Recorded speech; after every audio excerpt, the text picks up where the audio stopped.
მოგესალმებით.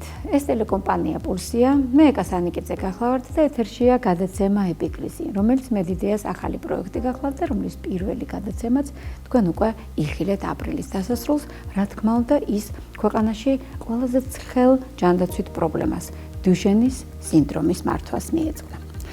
შესაბამისად, ჩვენ დღეს ვაგრძელებთ ამ თემას, ვინაიდან დაგპირდით, რომ სამინისტროს პირადად ბატონი მინისტრის კომენტარებს მოგასმენინებდით იმ ეპიკრისთან დაკავშირებით, რომელიც აქ შედგა დარგის სპეციალისტების მიერ. ვინც ჩვენს პირველ გადაცემას უყურა, დაახლოებით ალბათ ახსოვს, რა დასკვნებზე გავედით, ხოლო მათთვის, ვინც ვერ შეძლო ყურება, ძალიან მოკლედ შეგახსენებთ, რა ძირითადი რეკომენდაციები, პროფესიონალური აკადემიური მოსაზრებები გავაგზავნეთ გადაწყვეტილების მიმღებირებთან. ჩვენი ეპიკრიზი ასეთი იყო. პირველი საკითხი გახლავთ ელექტრონული რეგისტრის შექმნა, რომელიც რა თქმა უნდა გულისხმობს სრულყოფილ შეფასებას, საჭიროებების ანალიზს, როგორც თავად პაციენტის მისი ოჯახის საჭიროებებს და ბუნებრივია მეორე საკითხი იყო რეგისტრში სწორი განაწილებისათვის სტანდარტიზებული კვლევების დაფინანსება და პაციენტების სორტირება, განაწილება, პროფილირება, დაავადების ეტაპის, მიმდინარეობის, რა თქმა უნდა, ტესტების შედეგებისა და მუტაციების ტიპების მიხედვით, იმიტომ რომ როგორც მოგახსენებათ, მუტაცია სპეციფიური წამლებიც არის ერთ-ერთი ჯგუფი, რომელსაც პაციენტები ითხოვენ. მესამე საკითხი გახლავთ კონსულტაციები ექსპერტებთან, აქ ძირითადად იგულისხმება, რა თქმა უნდა, ის ექსპერტები, რომლებიც განსაკუთრებით NICE-ის, რომლებიც ტექნიკური, ფინანსური მექანიზმების და კლინიკური საკითხების შესახებ შეძლებენ კონსულტირებას, განსაკუთრებით საინტერესოა ჩვენთვის ეგრეთ წოდებული SEA მექანიზმი, ანუ ხარჯ-ეფექტურობის შეფასება და ანალიზი. მეოთხე გახლავთ მოლაპარაკებების დაწყება მწარმოებლებთან და კომპანიებთან, იმისთვის რომ დაზუსტდეს შემოტანის გზები. ჩვენ ვფიქრობთ, ეს ერთ-ერთი ძალიან მნიშვნელოვანი საკითხი იყო, იმიტომ რომ შემოტანის არაერთი გზა არსებობს და ერთ-ერთი სწორედ გახლავთ ის სქემა, როდესაც ხდება რისკების გაზიარება, როდესაც ხდება პასუხის გაბლობის აღება კომპანიის მიერ იმ შემთხვევაში, თუ არ მივიღეთ თერაპიული, ანუ სამკურნალო ეფექტი, ანუ ბრუნდება უკან გადახდილი თანხა. ასევე მეხუთე პუნქტი გახლავთ ძალიან საინტერესო, იმიტომ რომ კვლევაში ჩართვის ერთ-ერთ ვერსიას განიხილავს როგორც მკურნალობის დაწყების საშუალებას და მკვლევარებთან, კვლევის სპონსორებთან, ეგრეთ წოდებულ CRO-ებთან, ანუ იმ ორგანიზაციებთან, რომლებიც კვლევებს გეგმავენ და ახორციელებდნენ, ინტერესის გამოხატვა და კვლევაში ჩართვის მექანიზმების განხილვა. მეექვსე პუნქტი გახლავთ მულტიდისციპლინური გუნდების შექმნა რამოდენიმე კლინიკის ბაზაზე და მათი გადამზადება თანამედროვე პროტოკოლების მიხედვით. აქვე იყო განხილული სარეაბილიტაციო გამაჯანსაღებელი ცენტრის ჩართვა ფიზიკური, ფსიქოლოგიური რეაბილიტაცია, აბილიტაციის მიზნით და ამასთან არა მარტო პაციენტების, არამედ მათი ოჯახის წევრების ფსიქოსოციალური მხარდაჭერის მიზნით. მეშვიდე პუნქტი გახლავთ საკუთარი ინფრასტრუქტურის კადრების პროცესების შესწავლა, ანალიზი, მორგება დუშენის კომპლექსურ მართვაზე, იქნება ეს ცალკე სახელმწიფო პროგრამა თუ ნერვკუნთოვანი დაავადების პროგრამის ფარგლებში და რა თქმა უნდა მუშაობის დაწყება ეროვნული გაიდის და პროტოკოლის გაწერაზე იმ შესაძლებლობების გათვალისწინებით, რომელიც დადგინდება და გამოვლინდება. და ბოლოს პაციენტთა და მათი ოჯახის წევრთა მხარდაჭერის და განსწავლის უზრუნველყოფა თვითონ დუშენის ან ცალკე სხვა პროგრამის ფარგლებშიც, რომელიც ზოგადად იშვიათ დაავადებებზე იქნება მორგებული და რა თქმა უნდა ჩვენ შევთავაზეთ, რომ სასურველი ამაში სამკუთხა პარტნიორობა, ანუ სახელმწიფოს, კერძო ბიზნესის და სამოქალაქო ორგანიზაციის ერთიანობა იგულისხმებოდეს. ბუნებრივია, ჩვენ მადლობელი ვართ ძალიან და ვაფასებთ იმ ფაქტს, რომ სამინისტრო, კერძოდ ბატონი მინისტრი გამოგვეხმაურა, უცქირა ჩვენ გადაცემას, გაეცნო ჩვენი პროფესიული გუნდის მიერ ჩამოყალიბებული ეპიკრიზის აი ამ პუნქტებს და გამოგვიგზავნა თავისი მოსაზრება, თავისი კომენტარები.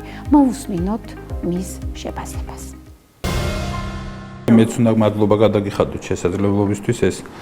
მე ვფიქრობ, რომ ვითარების გათვალისწინებით ალბათ სწორი მიდგომაა, რომ ამაზე მაქსიმალურად ამ თემებზე ზოგადად მაქსიმალურად გავშლით მსჯელობას, მიუხედავად იმისა, რომ ეს არ არის ყველაზე კარგი ფორმა, რომ ეს საჯარო დისკუსიის, ასე ვთქვათ, საჭიროებას განაპირობებს, მაგრამ შექმნილი ვითარებიდან გამომდინარე და იმის გათვალისწინებით, რომ ადამიანებს აქვთ სურვილი, რომ ასე ვთქვათ, გარეთ გამოვიდეს ეს საკითხი და მუშაობის ნაცვლად ეს გახდეს საზოგადოებრივი დისკუსიის საგანი, შესაბამისად ბუნებრივია ჩვენც ამისთვის აბსოლუტურად მზად ვართ. ამიტომ პირიქით ეს კარგი შესაძლებლობაა ჩვენთვის, რომ კიდევ ერთხელ ხაზგასმით ვისაუბროთ იმ საკითხების თაობაზე, რომელიც გახდა ბოლო ხანებში საზოგადოებრივი დისკუსიის, ესე ვთქვათ, ერთ-ერთი მთავარი საგანი.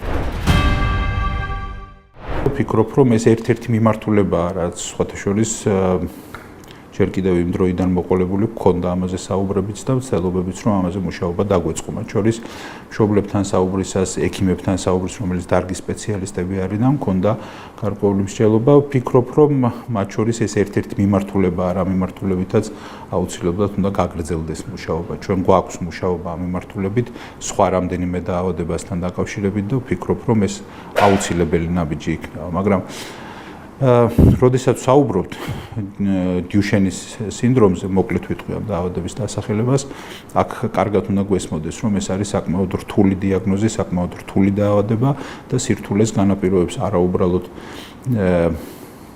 ეს თუნდაც ეს გაზრდილი ინტერესი ამ დაავადებასთან მიმართებაში, არამედ უპირველესად ეს არის კლინიკური სირთულე ამ დაავადების, კლინიკური, ანუ ის მძიმე შედეგები, რომელსაც იწვევს ეს დაავადება. ეს მართლაც ძალიან მძიმე დაავადება და ზუსტად ეს იყო მიზეზი, რის გამოც ვიდრე საზოგადოებაში გაჩნდებოდა ამასთან დაკავშირებით ინტერესი, ბევრად უფრო ადრე, დაახლოებით 2024 წლის პირველი ნახევრიდან ზუსტად ნამდვილად ვერ ვიხსენებ თარიღს, მაგრამ ნამდვილად დავინტერესდი ამ საკითხით და ნამდვილად გქონდა საკმაოდ ინტენსიურად ამ თემებზე მუშაობა, მათ შორის მშობლების ორგანიზაციასთან, მშობლებთან თვითონ. ეს ძალიან მნიშვნელოვანია, ითქვას, რომ აი ამას წინათ აღვნიშნე კიდეც და დავესესხე ერთ გამოჩენილ ექიმს ამ თემასთან დაკავშირებით, რომელმაც თქვა, არც თუ ისე დიდი ხნის წინ, რომ დაახლოებით 10-15 წლის წინ კითხვები არ არსებობდა სამწუხაროდ და საუბედუროდ ამ დაავადებასთან დაკავშირებით. ყველაფერი გარკვეული იყო და ეს იყო უმძიმესი დაავადება, რომელსაც პრაქტიკულად კურნება არ გააჩნდა. დროთა განმავლობაში დღეს გაჩნდა ესეთი კითხვები, იმიტომ რომ გაჩნდა საშუალებები, რომლის მიმართაც შეიძლება განწყობილები ვიყოთ იმედიანად. თუმცა დღეს გვაქვს მოცემულობა, როდესაც პასუხებზე მეტად კითხვებია, იმაზე მეტი ვიდრე პასუხები არსებობს. მთელი განვითარებული სამყარო, მთელი კაცობრიობა ინტერესით აკვირდება, რა თქმა უნდა, პროცესებს, რომელმაც უნდა მოიტანოს პასუხები ამ კითხვებთან დაკავშირებით. ეს კითხვები უკავშირდება იმ მედიკამენტსაც, მკურნალობის კურსაც, საშუალებებსაც, როგორ უნდა მიმდინარეობდეს დაავადების მართვა და ასე შემდეგ. აი ამ ყველაფრისთვის საშუალებას წარმოადგენს რეგისტრი. რეგისტრი უმნიშვნელოვანესი ინსტრუმენტია საიმისოდ, რომ არაუბრალოდ აღრიცხვა ხდებოდეს, რომელ პაციენტს რა ჭირდება, ამას დღესაც აკეთებს სამინისტრო და არაერთი პროგრამის მეშვეობით ხორციელდება ეს, ელექტრონულ პროგრამებს გულისხმობ, მაგრამ მნიშვნელოვანია, რომ ჩვენ გქონდეს ანალიტიკური შესაძლებლობები, იგივე ასეთი ელექტრონული მექანიზმების საშუალებით. ეს გულისხმობს იმას, რომ მაგალითად ზუსტად ხდებოდეს იმის იდენტიფიცირება, სად, ვის, რა ეტაპზე, რა შემთხვევაში, რა საჭიროება შეიძლება გქონდეს. აი სხვათა შორის უნდა ვთქვათ, რომ ბოლო ხანებში სულ უფრო და უფრო ბევრს საუბრობენ იმასთან დაკავშირებით, რომ გვერდითი მოვლენების მართვა არის კრიტიკულად მნიშვნელოვანი, უაღრესად დიდი მნიშვნელობა აქვს ამას ყველაფერს, მათ შორის იმ თვალსაზრისით, რომ ეს იყოს თვითონ დაავადების პროგრესის შენელების ინსტრუმენტად გამოყენებული.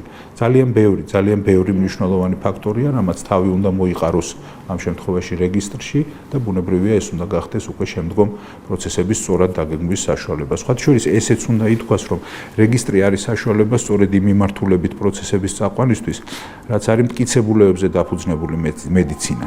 სხვათა შორის ეს იმ თავიდანვე ამით უნდა დავიწყოთ ალბათ მსჯელობა დიუშენზე, როდესაც მსჯელობა, რომ კარგად უნდა გვესმოდეს, რომ მიუხედავად ვითარების სიმწვავის და სიმწვავის განაპირობებს თითოეული პაციენტის მდგომარეობა და ის ემპათია, რომელიც გვაქვს თითოეულ ადამიანს, თითოეული ასეთი დიაგნოზის მქონე ადამიანის მიმართ. ემპათია აბსოლუტურად გასაგები, აბსოლუტურად ნორმალურია და არ ვიცი, არც არავინ უნდა ეცადოს, რომ ისე წარმოაჩინოს, რომ თითქოს ვინმეს ჩემზე მეტი ემპათია აქვს, მაგრამ ჩვენ ძალიან კარგად უნდა გვესმოდეს, რომ როდესაც საქმე ეხება მკურნალობის დაგეგმვას, ემპათია აუცილებლად გასათვალისწინებელია, მაგრამ აუცილებელია მტკიცებულებებზე დაფუძნებით გადაწყვეტილებების მიღება. როგორია ეს მტკიცებულებები, როგორ გროვდება ეს მტკიცებულებები, როგორ იქმნება ეს მტკიცებულებები, ეს არის უაღრესად მნიშვნელოვანი. იმ ეპოქაში ვცხოვრობთ, სადაც ფარმაცევტული კომერციული ინტერესები, აგერ უკვე მიკერძოებული პოლიტიკური განწყობები და განცხადებები, ეს ყველაფერი ბუნებრივია ხელს უშლის ზოგჯერ ტყუილის და მართლის გარჩევას. ამიტომ არის, რომ ევროპულ სახელმწიფოთა უდიდესი უმრავლესობა დღეისთვის, უდიდესი უმრავლესობა სიფრთხილით უყურებს ყველაფერს ამას. ეს მithქვამს და კიდევ ერთხელ გავიმეორებ, განა შეიძლება ვთქვათ, რომ მაგალითად სკანდინავიური სახელმწიფოები, საფრანგეთი, არ ვიცი, ბელგია, რო თითქოს მათ არ ვიცი, ან ბავშვების მიმართ აკლიათ ემპათია, ან თანხაენანებად, ან რაიმე ისეთი დავაბრალოთ, რომ მე ხო არა ვარ ერთადერთი, ვინც ამ შემთხვევაში ფრთხილად იქცევა ამ გადაწყვეტილებებთან მიმართებაში. სიფრთხილე, თორე არასდროს გვითქვამს, რომ ამ მედიკამენტს არა უნდა გამოუცხადოთ და ასე შემდეგ. უბრალოდ აუცილებელია, კრიტიკულად აუცილებელია, რომ სწორად იქნეს მიღებული გადაწყვეტილებები. აი ზუსტად ამ მიზნით უნდა ვთქვათ, რომ აი მთელი ეს ევროპული სახელმწიფოები, რომლებმაც სულ ახლახან, აი ახლა იწყებენ გადაწყვეტილებების მომზადების პროცესს იმასთან, აი ბრიტანეთი მაგალითად, რომელმაც რეკომენდაცია გასწია კონკრეტულ ფასად ამ მედიკამენტის, ერთ-ერთი მედიკამენტის, ამ შემთხვევაში ჯივინოსტატზეა ლაპარაკი, ჯივინოსტატის შეძენას სახელმწიფოს მხრიდან, ხო? ესეთი რეკომენდაცია გაიცა. ახლა სახელმწიფო იხილავს ამ საკითხს. იხილავს, რომ ამას მოსდევს უზარმაზარი რეკომენდაციების მთელი წყება, ასობით და ათასობით ფურცელია. რომელშიც ეს ერთი წინადადება და ორი წინადადება კი არ არის და რაღაცა მარტივი რეკომენდაციები ზოგადი. აქ არის სიღრმისეული, ჩაღრმავებული, უზარმაზარი კვლევები, აუცილებლობაც მათ შორის, რომლის მიხედვითაც განისაზღვრება, რომ იყო აღწერილი შემთხვევა, მაგალითად, 3 უეცარი გარდაცვალების, მაგალითად, ამ მედიკამენტის გამოყენების შემთხვევაში. ამას სჭირდება აუცილებლად დაზღვევა პაციენტის ზუსტად შერჩევა, ზუსტად ასაკობრივი ჯგუფის განსაზღვრა. თან ვიცით, რომ მაინც კვლევები ჯერ კიდევ დასრულებული არ არის ამ მედიკამენტებთან დაკავშირებით, კვლევები, რომელმაც მნიშვნელოვანი ამბები უნდა შეგვატყობინოს, მნიშვნელოვანი პასუხები უნდა მოგცეს. ამიტომ არის ამ ფაქტორების გამო, რომ ამას ყველაფერს უყურებს და თვალს ადევნებს, იგივე შვედეთი იქნება ეს თუ ნორვეგია იქნება თუ საფრანგეთი. უყურებენ და ელოდებიან, როდის გაირკვევა, მათაც ეჩქარებათ. იქაურ მშობლებსაც ეჩქარებათ, იქაურ სახელმწიფო სტრუქტურებსაც და საზოგადოებასაც ეჩქარება, მაგრამ თან ხვდებიან, რომ ამ უზარმაზარი, აი დიდი ემოციური ფონის ფონზე, რასაკვირველია, მნიშვნელოვანია, რომ არ უნდა დაგვავიწყდეს მტკიცებულებებზე დაფუძნებით გადაწყვეტილების მიღების საჭიროება. ამასთან რა არის, იცით, რომ მე მესმის ესეთი ნათქვამისაც, დამოკიდებულებისაც, რომ დასაკარგი დღე არ არსებობს, ეს აბსოლუტურად მართალია, მაგრამ ეს არ შეიძლება გიბიძგებდეს ადამიანს, რომ არ დაიცვა მაგალითად უსაფრთხოების სიფრთხილის ნორმები, რომელსაც იცავს დღეს ევროპული სახელმწიფო. ცდილობენ ახლა პოლიტიკურად მათ შორის ისე წარმოჩინდეს, რომ თითქოს მთელ მსოფლიოში ერთადერთი საქართველოა, რომელსაც არ აქვს მიღებული გადაწყვეტილება, ვთქვათ, ან ელევიდისზე, ან ჯივინოსტატზე, ან რომელიმე სხვა მედიკამენტზე, მაგრამ ეს ფაქტია. დღეს ესე იგი აი ამას ვამბობ ზუსტად, მტკიცებულებებს ეძებს მთელი მსოფლიო. ზოგიერთმა სახელმწიფომ უფრო ადრე მიიღო რაღაც გარკვეული გადაწყვეტილებები და პროცესი დაიძრა. ეს არ ნიშნავს იმას, რომ უფრო სწრაფად მიიღებს ამ მედიკამენტს მაგალითად ბრიტანელი, ვიდრე ფრანგი ან შვედი. იმიტომ რომ შეიძლება ნებისმიერ ეტაპზე უფრო სწრაფად რაღაცები დაჩქარდეს, უფრო სწრაფი გადაწყვეტილებები იქნას მიღებული. მაგრამ თავარი ეს არის, რომ ემოციის მიღმა ძალიან მნიშვნელოვანია, რომ ჩვენ გქონდეს სწორი გადაწყვეტილებების მიღების შესაძლებლობა. სწორ გადაწყვეტილებებს სჭირდება აუცილებლად მხარდაჭერა მტკიცებულებებით. რატომ ამბობ, იცით ამას? მე ერთხელ თქვი ამის თაობაზე პარლამენტში, როდესაც გაიმართა ინტერპელაციის პროცედურა და იქ აღწერე. მე შემიძლია აბსოლუტური სიზუსტით ვთქვა, რომ ჯერ კიდევ 2024 წელს მაშ საზოგადოებამ ნაკლებად იცოდა ამ დაავადების შესახებ, სხვა შეიძლება ნაკლებად ემპათიაზე არ ვილაპარაკებ, უბრალოდ ნაკლებად ინფორმირებული იყო ყველა. როდესაც ჩვენ მქონდა მათ შორის ექიმებთან შეხვედრა, მშობლებთან შეხვედრა, აქ ჩემი ინიციატივა ნამდვილად იყო, იმიტომ რომ მაინტერესებდა ეს საკითხი. იქ გამოჩნდა გარკვეული ინფორმაცია მაგალითად ელევიდისის შესახებ. ეს ელევიდისი ჩემი აზრით ყველაზე იმედის მომცემად გამოიყურებოდა შარშან ამ დროს. რატომ? იმიტომ რომ ეს ერთადერთია წამლებს შორის, რომელსაც აქვს განკურნების პოტენციალს მიაწერდნენ. ესე იგი ამბობდნენ, რომ ეს არის წამალი, რომელიც პროცესს კი არ ანელებს, როგორც მაგალითად ჯივინოსტატი ან რომელიმე სხვა მედიკამენტი. არამედ ეს არის წამალი, რომელსაც შეუძლია საერთოდ განკურნოს ეს დაავადება. ამიტომ ბუნებრივია, რომ ჩემი ინტერესიც მიუხედავად იმისა, რომ ყველაზე ძვირი იყო, აი ყველა დასახელებულ წამალს შორის ეს $3,200,000 იყო ამის საწყისი ფასი. მიუხედავად ამისა, წავედით დავიწყეთ ამაზე ფიქრი, მუშაობა, როგორ შეიძლება რომ ასე ვთქვათ, გავარკვიოთ ამ წამლის ირგვლივ. მივიღეთ პრეზენტაცია კონკრეტული შეხვედრებიც ჰქონდა სხვა შორის ძალიან სწრაფადვე, როდესაც ეს ინფორმაცია გაჩნდა.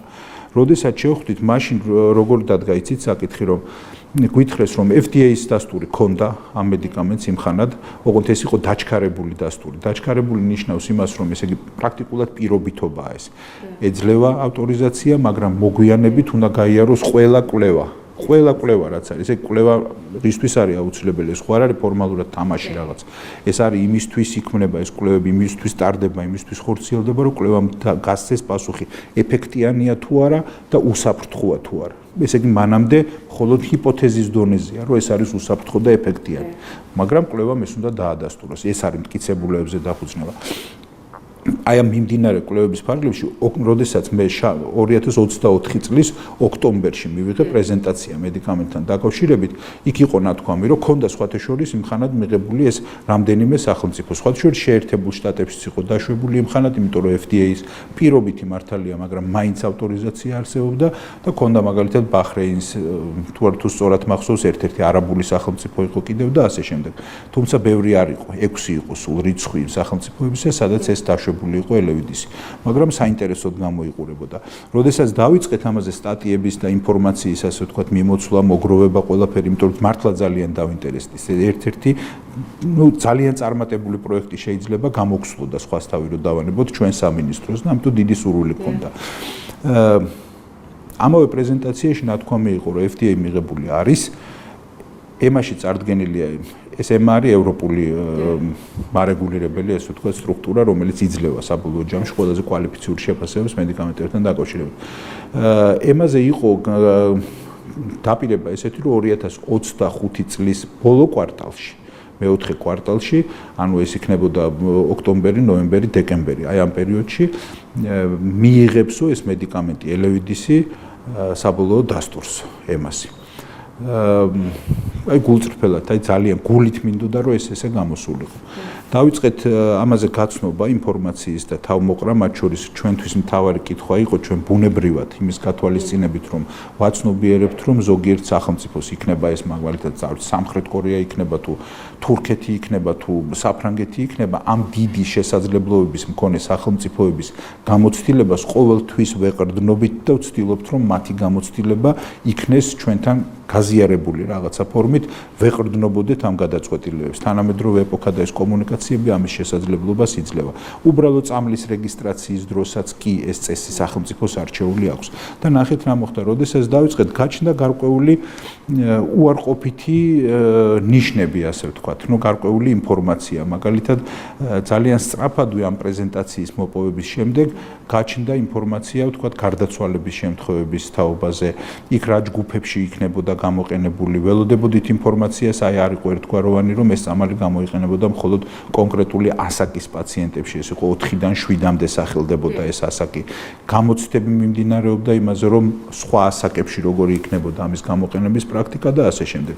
ბუნებრივია, რომ იქ ხედავდით ისეთ ინფორმაციასაც, რომელიც მაგალითად ფარმაცევტული მარკეტინგის თვალსაზრისით იყო გაშუქებული როგორც პანაცია ყველაფრის, ასე ვთქვათ, პრობლემის გადამჭრელი მედიკამენტი და ასე შემდეგ, მაგრამ ბუნებრივია, რომ იყო განსხვავებულიც. როდესაც ამას მივყევით და გარკვეული დრო წავიდა, ეს თან პერიოდულად მწვავდებოდა, ასე ვთქვათ, აი ეს ამ თემების გაშლა და გაშუქება. მოგვიანებით, სხვათა შორის 2025 წლის მეოთხე კვარტალს სულ არ დაალოდებია მაგალითად ემა და ჯერ კიდევ ივლისში 2025 წლის მიიღო გადაწყვეტილება და უარი თქვა ამ წამლის ავტორიზაციაზე. უარი თქვა. ანუ არამც თუ პირობითი მიანიჭა და კიდევ დამატებითი ისინი მოითხოვა კვლევები, არამედ უარი თქვა.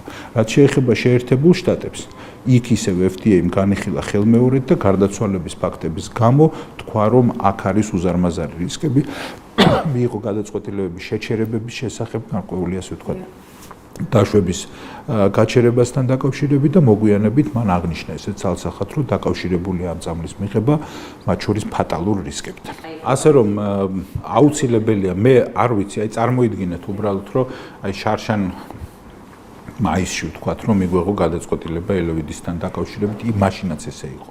მაშინაც არ იყო დასაკარგი დრო, მაშინაც არ იყო ნაკლები მიზეზი ემპათიისთვის, მაშინაც არ არსებობდა ბევრი რამ ხელმისაწვდომი და არსებობდა წამალი, რომელსაც ჰქონდა FDA მხანად, რომელზეც მწარმოებელი ამბობდა, რომ იმავე წლის მეოთხე კვარტალში მიღებული იქნება ემას დასტურიც და ყველაფერი, აი ამ ფონზე რომ მაგალითად მაისში შარშან მიგვეღო გადაწყვეტილება, გვეყიდა ეს ძვირფასი წამალი.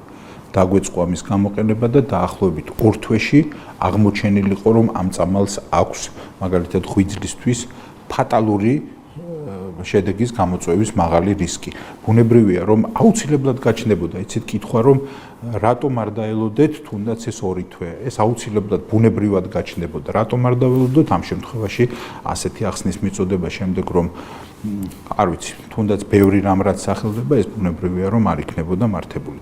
იგივე ეს დასტურად უნდა ვთქვა, რომ აი დღეს გახშირებულია მაგალითად აი ექიმები, რომლებიც არიან ამ საკითხების პროფესიონალები და რომლებიც ღიად საუბრისგან მაინდა-მაინც თავს იკავებენ, მოკლედ ღიად საუბრისგან ამ თემაზე. იცით, ამას განაპირობებს, რა თქმა უნდა, მათ შორის აი ეს ემოციური წნეხიც, ასე ვთქვათ, ყველაფერი სხვა, მაგრამ ეს საკითხებია, რომელთან დაკავშირებითაც ზუსტი პასუხები ჯერ ექიმებს არ ექნება. თუმცა თქვენ ნახავთ, რა თქმა უნდა, ისეთ სამედიცინო პროფესიის წარმომადგენლებს, რომლებიც საერთოდ სხვა დარგში მოღვაწეობენ და ისე გაბედულად ლაპარაკობენ, ბრჭყალებში გაბედულად, თუმცა ამას სინამდვილეში მიკერძოება ქვია, ცალკეული საკითხების შესახებ, ეთიკური დილემების შესახებ და ასე შემდეგ, რომ ეს უბრალოდ წარმოუდგენელია, ხო და თუ მაინდა-მაინც პოლიტიკურ პრეფერენციებამდე მიდგა, მე მგონი აქ რომ სახელმწიფოს თანხის გადახდის ამბავი ნამდვილად არ აქვს არც პირველ და არც მეორე ხარისხოვანი მნიშვნელობის საკითხად, მე მგონი ეს არაერთხელ დადასტურებულა და ეს უდავოა. ახლაც მიმდინარეობს მუშაობა არაერთ სხვა დიაგნოზთან დაკავშირებით, ისევ მშობლების ჩართულობით და დაინტერესებული ჯგუფების ჩართულობით აბსოლუტურად ბუნებრივად, რომელიც გულისხმობს მათ შორის უზარმაზარი ღირებულების მედიკამენტების შესყიდვას. ეს ბუნებრივი პროცესია, ეს სულ ხდება. ხა, როდესაც საუბრობთ, ხა ხელისუფლებაზე ყველაფერს თავი რო დავანებოთ, რომელმაც 4 მილიონიანი ონკოლოგიის პროგრამით დაიწყო და დაახლოებით 10 წლის განმავლობაში ავიდა 400 მილიონს გავცდით. მე მგონია, რომ აქ საუბარი იმაზე, რომ ვინმეს მცდელობა, რომ ასეთი გამრუდებული სარკეების მეშვეობით შექმნა შთაბეჭდილება, რომ და ალუზიები, რომ თითქოს თანხის გამოა ეს ყველაფერი, ეს რასაკვირველია, აბსოლუტურად არასწორია, მაგრამ პრობლემაც იმაშია, სიმართლე გითხრათ, რომ ამ ხალხის გავლენა, ვინც ამაზე ხელს ითფობს დღეს ამ ყველაფერზე, ამ ხალხის გაჭირვებაზე და სირთულ უმძიმეს მდგომარეობაზე ხელს ითფობს, ეს აბსოლუტურად არაკეთილსინდისიერია. ჩემთვის კატეგორიულად მიუღებელი, მაგრამ ამის შიში ვერც ერთ შემთხვევაში ვერ მაიძულებს, რომ არასწორი, არარაციონალური გადაწყვეტილებები იქნას მიღებული, მტკიცებულებებზე დაუფუძნებელი გადაწყვეტილებები და ასე შემდეგ. ეს არაფრით სწორი არ იქნება.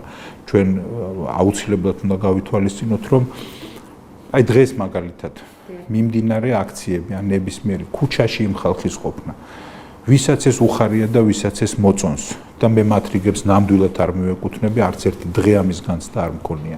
მე მგონია, რომ ერთადერთი ან ორად-ორი, ასე ვთქვათ, ძალა, რომელსაც ეს შეიძლება აინტერესებდეს, ეს არის კომერციულ სექტორს, რომელიც შეიძლება დაინტერესებული იყოს წამლის გაყიდვით და რაც შეიძლება მაღალ ფასად გაყიდვით და მეორეს მხრივ ეს შეიძლება იყოს პოლიტიკურად ჩასაფრებული ხალხი, რომელსაც კი აქვს დღეს საჭიროება, რომ არასწორი ილუზიების შექმნას იმასთან დაკავშირებით, როგორია პროცესი, მაგრამ აბსოლუტურად სრული პასუხისმგებლობით ვაცხადებ, რომ ეს არ არის არც ერთ შემთხვევაში, არც პაციენტის და არც მათი გულშემატკივრების, ნამდვილი გულშემატკივრების ინტერესში, რომ ეს ხალხი დღეს ქუჩაში იდგეს და ნამდვილად ვამბობ, რომ აბსოლუტურად არ აქვს რეალურად დღეს აუცილებლობა ამისა, იმიტომ რომ ამას ჭირდება მუშაობა, ამას ჭირდება მათ შორის პროფესიონალებთან ერთად მუშაობა, ამას ჭირდება მათ შორის ისე მუშაობა, რომელიც უკავშირდება თუნდაც კომერციულ მოლაპარაკებებს და ასე შემდეგ და ამ ყველაფრის ქუჩაში გატანა ბუნებრივია, აბსოლუტურად გაუმართლებელი მგონია.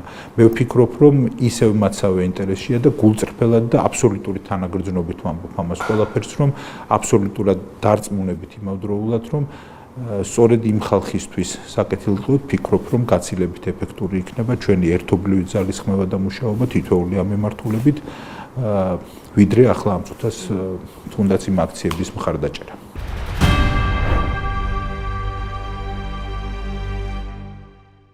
ამას ჭირდება, რა თქმა უნდა, მათ შორის ესე მუდმივად ზრდა. ეს მათ შორის აი ცოტა ხნის წინ რაზეც ვსაუბრობდი, რომ ეს არ არის უბრალო აღრიცხვა.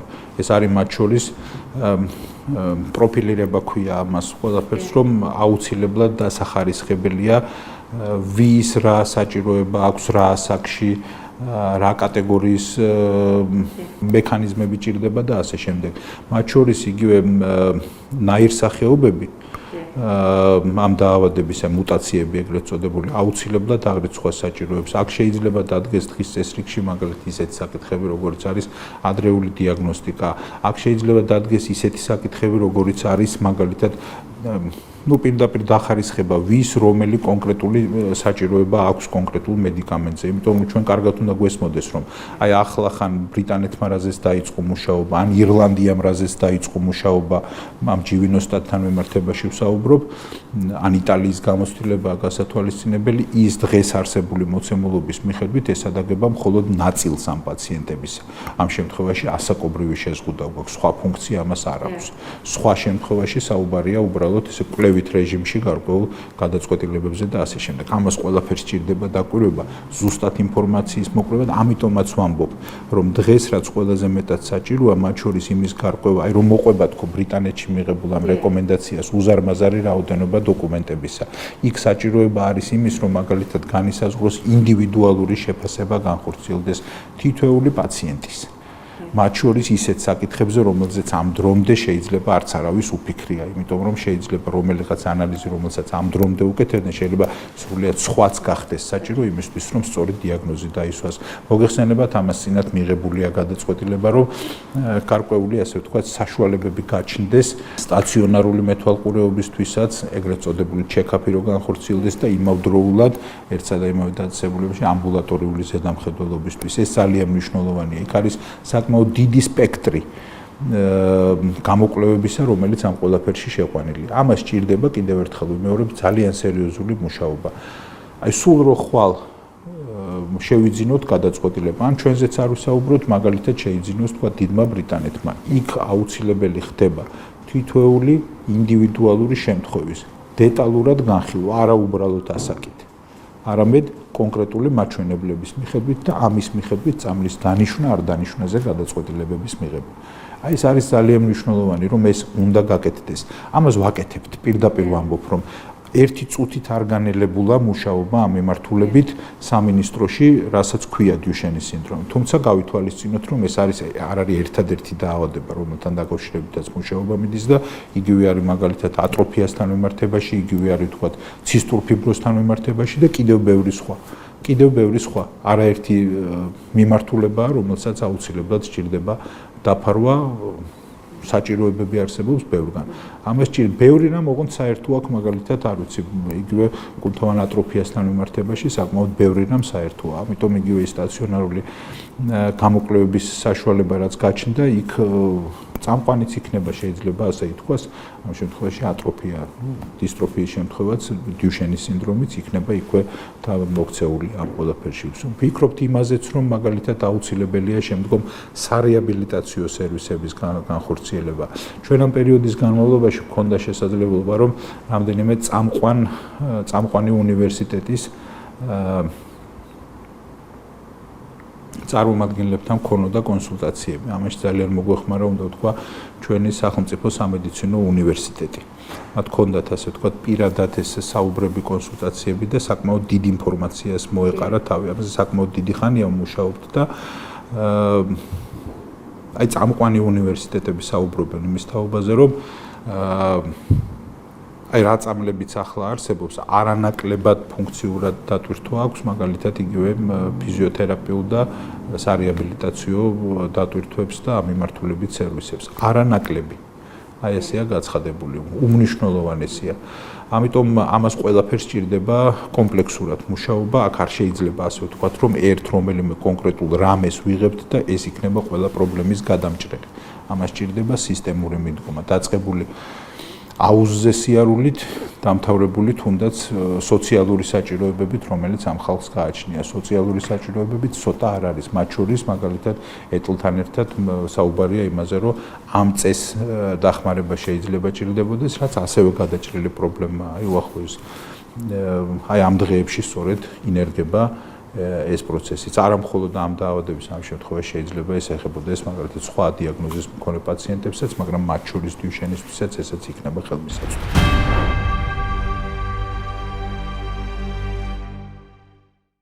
საქართველოში ექსპერტებთან კონსულტაციები არ შეგვიწყვიტავს, რა თქმა უნდა, ამაზე მუდმივად მიდევს. სხვაგვარად ვერ ვიზამდით, მაგალითად, იგივე კუნთოვან ატროფიაზე რაღაც გადაწყვეტილებების მიღებას და ეს დაახლოებით ერთი და იგივე სექტორია და ბუნებრივია მათთან გვაქვს კონსულტაცია.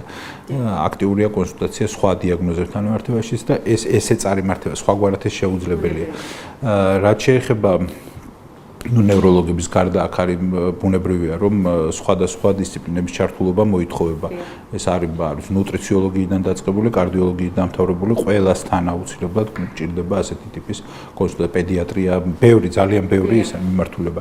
საჭიროებები არის ისეთიც, როგორიც არის, რომ ვიღაცას მაგალითად ზრდის ჰორმონი ჭირდება, ვიღაცას ჭირდება, აი ძვლის გამაგრებისთვის აუცილებელი მედიკამენტები. ესეც ხშირი მოვლენაა, რომ ესეთი საჭიროებები შეიძლება იყოს. ამასაც ვაკვირდებით ამ დრომდე მაგალითად რეფერალით ამას აუდიოდით. ბუნებრივია შეიძლება ეს დროთა განმავლობაში ისე როგორც ტრადიციულად ეს ხდება, ვიფიქროთ მაგალითად პროგრამაში ამის გადმოტანასთან დაკავშირებით და ბევრი სხვა რამ ეს მოსალოდნელია. ეს ყველაფერი ხორციელდება სწორედ დარგის ექსპერტებთან ერთად თანამშრომლობით. რაც შეეხება საერთაშორისო გამოცდილებაზე დაკვირვებას, ამასაც ბუნებრივია, რომ პერმანენტულად ვაკვირდებით. აი ყოველდღიურ რეჟიმში ბუნებრივია გვაქვს რომ ასეთი კონსულტაციები და კომუნიკაციაც. ამაზე არა აქციების დაწყების დროს, არამედ მანამდე მიმდინარეობდა ყველა ეს კონსულტაცია და მანამდეც ეს მიმდინარეა. შეგვიძლია ამაზე საჯაროდაც ვისაუბროთ, ასე ვთქვათ, ვისთან და როგორ და რანაირად იყო წარმართული, მაგრამ ამის საჭიროება შეიძლება არ იყოს.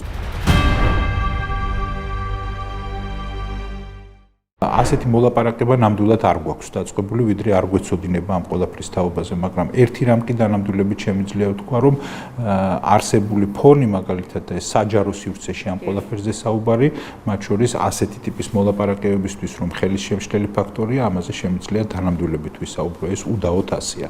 მაგრამ ეს არ არის მთავარი საკითხი, მთავარი საკითხი არის, რომ გადაწყვეტილებამდე მივიდეთ. ამ გადაწყვეტილებამდე მისასვლელად აუცილებელი არის მუშაობა, სამუშაო პროცესი, მათ შორის ექსპერტებისა და ექიმების ჩართულობით, დარგის სპეციალისტების ჩართულობით, არაპოლიტიკურად მოტივირებული ხალხის ჩართულობით, იმიტომ რომ ეს არ არის ის საკითხი, რომელზეც პოლიტიკა უნდა კეთდება, არც ერთ შემთხვევაში არ შეიძლება, რომ ვინმე ამას ჩასაფრებულის პოზიციიდან უდგებოდეს და ყალბი ემპათიის, ასე ვთქვათ, საშუალებით რაღაცა ქულების დაწერას ცდილობდეს, ან ვინმეს დემონიზებას ცდილობდეს. ეს არ არის სწორი მიდგომა.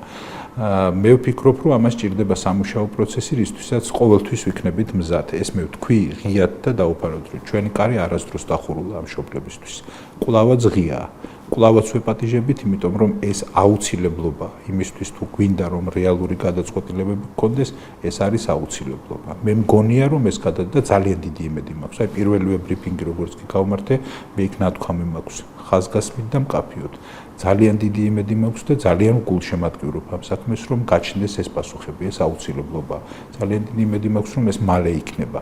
ზუსტად მე ამის თქმა სამწუხაროდ არ შემიძლია, მაგრამ მე ვფიქრობ, რომ შორს არ არის დღე, როდესაც ჩვენ შეგვეძლება კონკრეტულ გადაწყვეტილებამდე მივიდეთ. რაც უფრო მეტი იქნება თანამშრომლობა და ნაკლები იქნება კონფლიქტები, მით მალე მივალთ რეალურად ამ გადაწყვეტილებამდე. ჩემი ღრმა რწმენით ეს ასეა.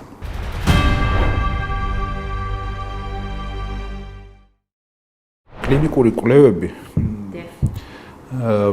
არ არის ის სფერო, სადაც სახელმწიფოს ინიციატივით იწყება ასეთი კვლევები. ამას პრაქტიკულად თვითონ ეს ფარმაცევტული სექტორი ცალკეული ორგანიზაციები, ისინი იწყებენ ამას, ჩვენ უბრალოდ ვარეგულირებთ, რომ რაღაცა საფრთხეები იქნეს დაზღვეული ამ მიმართულებით. ბუნებრივია, რომ ჩვენი ინტერესი ამ მიმართულებით და დაკვირვება ამ პროცესთან მიმართებაში მნიშვნელოვანია. ამჯერად ჩვენი ინტერესი უკავშირდება და თანამშრომლობას მათ შორის ამ სიეროებთან და გვაქვს ეს თანამშრომლობა, გვქონდა შეხვედრებიც, ცალ-ცალკეც, ასე ვთქვათ, უშუალოდ ესე მიმართულებავისთვისაც შეიძლება იშვიათი დაავადებების საინტერესო ყოფილიყოს, იქ არის განსახილველი იმავე კონტექსტში კლინიკურ სექტორთან შეხვედრებიც გვქონდა და გვქონდა გაერთიანებული შეხვედრაც აი ეგრეთ წოდებულ სიეროებთან, ანუ ორგანიზაციებთან, ვინც დაკავებულები არიან იმ საქმით, რასაც კლინიკური კვლევების უზრუნველყოფა ქვია. იქ რა თქმა უნდა ეს არ არის მარტივი სფერო, საკმაოდ რთული სფეროა, მაგრამ გარკვეული ინტერესი შეიძლება არსებობდეს.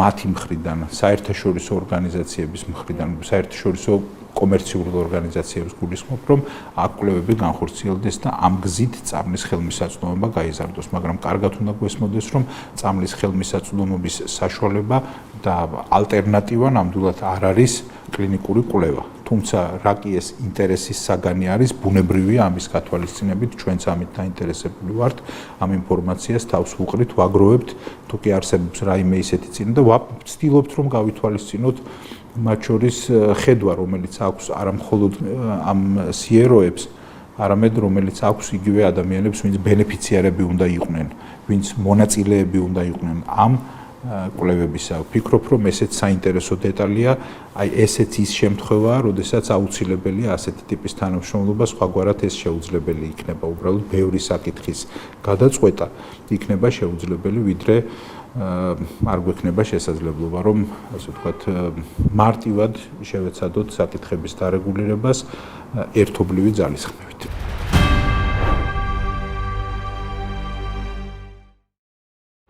ეს მულტიდისციპლინური გუნდების გაკეთებას რაც შეეხება, აქ მოგეხსენებათ, რომ ეს შესაძლებლობა არსებობს. ვემუშავეთ ჩვენ მათ შორის ამ კლინიკურ სექტორში პედიატრიულ დაწესებულებებსაც და არა მხოლოდ, რა თქმა უნდა. გაჩნდა პროგრამაში კონკრეტული მიმართულება, რომელიც უშუალოდ ამ საკითხს ეხმარება, არეგულირებს, ოღონდ ეს კიდევ ვიმეორებ, რომ არ ეხება მხოლოდ დიუშენის სინდრომს, არამედ სხვასაც აქვს მსგავსი საჭიროებები. ჩვენ მუშაობა იმას გულისხმობს, რომ მაგალითად საჭიროებები, რომლებიც არსებობს, ამას მაქსიმალურად თავი რომ მოუყარეთ, ეს ყველაფერი შევიყვანეთ, ჩამოწერეთ სპექტრი, ასე ვთქვათ, მომსახურებებისა, რომელსაც უნდა ახორციელებდეს, რომელი სპეციალისტები უნდა ემსახურებოდნენ. შემდეგ როგორ არის, არ გვინდა რომ ეს ფორმალურად იყოს ჯგუფში ვინმე და ასე დროს შეიძლება ვთქვათ ხარისხი თვითონ ასეთ კვალიფიკაცია ასე ვთქვათ იმ ექიმებისა შეიძლება არ იყოს მთლად სანდო ვთქვათ თუნდაც იმ მშობლებისთვის რომლებიც ბავშვებს მიიყვანენ აქ სტაციონარული ზედამხედველობისთვის და ასე შემდეგ.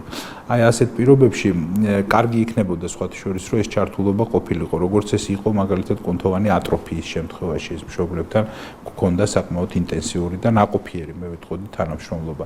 შემდეგ გქონდა საკმაოდ ისეთი ნაყოფიერი მოლაპარაკებები ყველა კლინიკასთან, ვინც აპირებს, ასე ვთქვათ, ამ მიმართულებით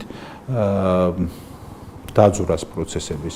იქ არის გარკვეული საკითხები, რომელშიც შეიძლება ჩვენი დახმარებაც იყოს საჭირო, რასაც ნაწილობრივ თვითონ დამოაგვარებენ. ხარი კლინიკები, რომელსაც აქვს ყველაფერი, არ აქვს ვთქვათ დენსიტომეტრიის აპარატი და იქ აუცილებელი იქნება რომელიმე გარე ორგანიზაციის დაკონკრეტება ან აპარატის შეძენა.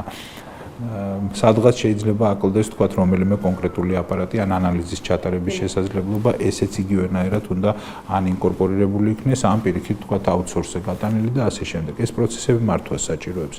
ამას ვმართავთ რეალურად და რეალურად მზად არის ეს ხალხი, რომ რეალურად მიიღოს უკვე კონკრეტული პაციენტი, რომელსაც ექნება საჭიროება. აქ დაჭირდება რა თქმა უნდა ამის მენეჯმენტიც, იმიტომ რომ სტაციონარული ასე ვთქვათ, ყოველწლიური რუტინული ასე ვთქვათ შეფასება შეიძლება განხორციელდეს რაღაც გეგმიურად ასე ვთქვათ ამ პრინციპით.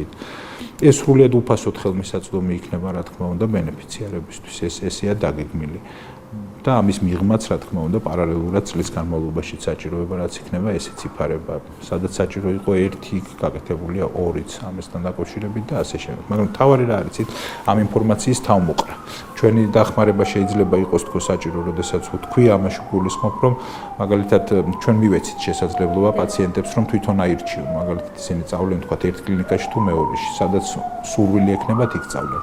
მაგრამ მთავარია, რომ პაციენტის ირგვლივ არსებული ეს ინფორმაცია, უწყვეტი ინფორმაცია, სრული ინფორმაცია, სადღაც იყრიდეს თავს და ეს არ არის აუცილებელი, რომ რომელიმე თქვა საქაღალდეში იყოს თავმოყრილი. თანამედროვე ტექნოლოგიები იძლევა შესაძლებლობას, რომ ეს იყოს ისე თავმოყრილი, რომ გეგმიური ამბულატორიული იქნება თუ სტაციონარული იქნება თუ ნებისმიერი სხვა ტიპის სამკურნალო თქვა ნებისმიერი პროცედურა, მიღებული წამალი, ჩატარებული რეაბილიტაცია, ეს ყველაფერი იყოს ერთგან თავმოყრილი. აი ესეთი ერთგან თავმოყრილი ინფორმაცია რეალურად გააჩენს შესაძლებლობას, რომ ვიღაც, ვინც იქნება პასუხისმგებელი ამ დიაგნოზის მართვაზე, ამ შემთხვევაში მას ექნება შეიძლება დააკვირდეს პროცესს და თქვას, რომ ამას მაგალითად დამატებით სჭირდება ესა და ეს მედიკამენტი, ან არ არის გამართლებული აი ამდენი და ამდენი თქვა ტიპის სარეაბილიტაციო ვარჯიშის ჩატარება და სხვა. რეაბილიტაციას რაც შეეხება, ძალიან კარგი შესაძლებლობას იძლევა სარეაბილიტაციოს ეგრეთ წოდებული კენ უოკერის კლინიკა. ეს არის არაჩვეულებრივი შესაძლებლობა, აი მართლაც არაჩვეულებრივი, ეს ოღონდ დღეს კი არ იწყება. ეს წლებია უკვე ეს ხალხი რეალურად არიან ბენეფიციარები კენ უოკერის კლინიკის.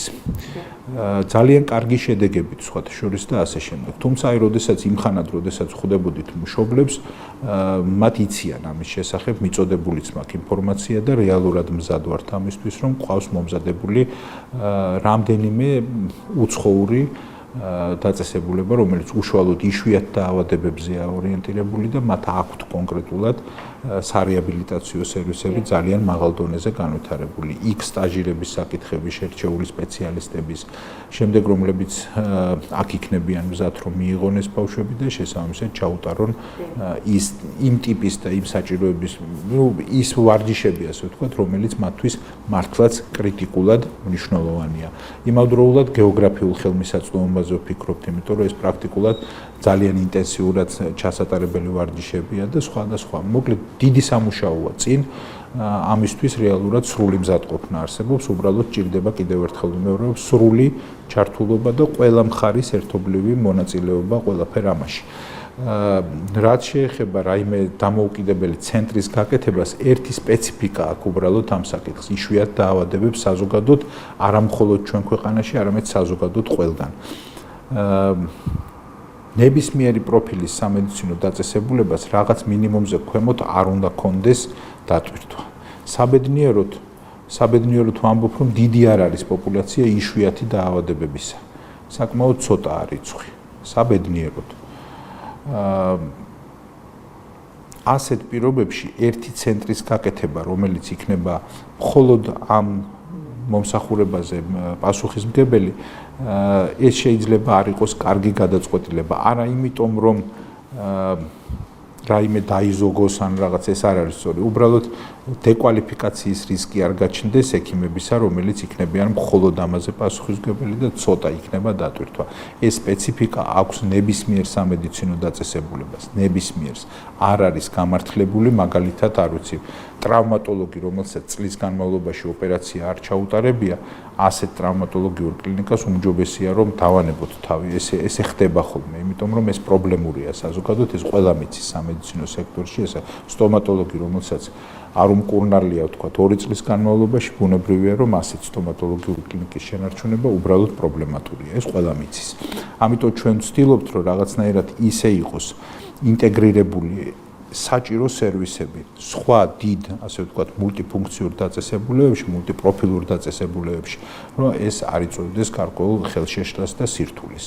ეს თანამედროვე ტენდენცია, ბევრი კრიტიკულად მნიშვნელოვანი სერვისი ინტეგრირებულია სწორედ დიდ მრავალპროფილურ დაწესებულებებში. ასე ხდებოდა ამ დრომდეც ეს და საკმაოდ წარმატებულად იმართებოდა, მე ვფიქრობ, იგივე რამდენიმე პედიატრიული კლინიკის მეშვეობით პაციენტები, რომელსაც ჰქონდათ ასეთი საჭიროება. რაც შეეხება სარეაბილიტაციო სერვისებს, მოგახსენეთ, რომ კენ უოკერი ალბათ ძირითადი ბაზაა ამ მიმართულებით, თუმცა ეს არ გამორიცხავს სხვა სარეაბილიტაციო ცენტრებში იგივე ეს გაკეთების შესაძლებლობას. რაც შეეხება იმ სოციალურ მომსახურებებს, იგივე რეაბილიტაცია, აბილიტაციის სერვისებს და ესეც ბუნებრივია სტანდარტულად სტანდარტულად ეს ხორციელდება ჩვეულებრივ და დღესაც სარგებლობენ ის ხალხი, ვისაც ეს ესაჭიროება, დღესაც სარგებლობს ამ შესაძლებლობებით. ძალიან მნიშვნელოვანია. თუმცა, რა თქმა უნდა, სამუშაო არის ამ მიმართულებით, რომ კიდევ უფრო მეტად დაინტერესდნენ ეს ხალხი. სხვა შორის, ერთ-ერთი სამუშაო, რაც გვაქვს, ეს არის, რა თქმა უნდა, იგივე მკურნალობაზე სწორი ინფორმაციის მიწოდება პაციენტებისთვის.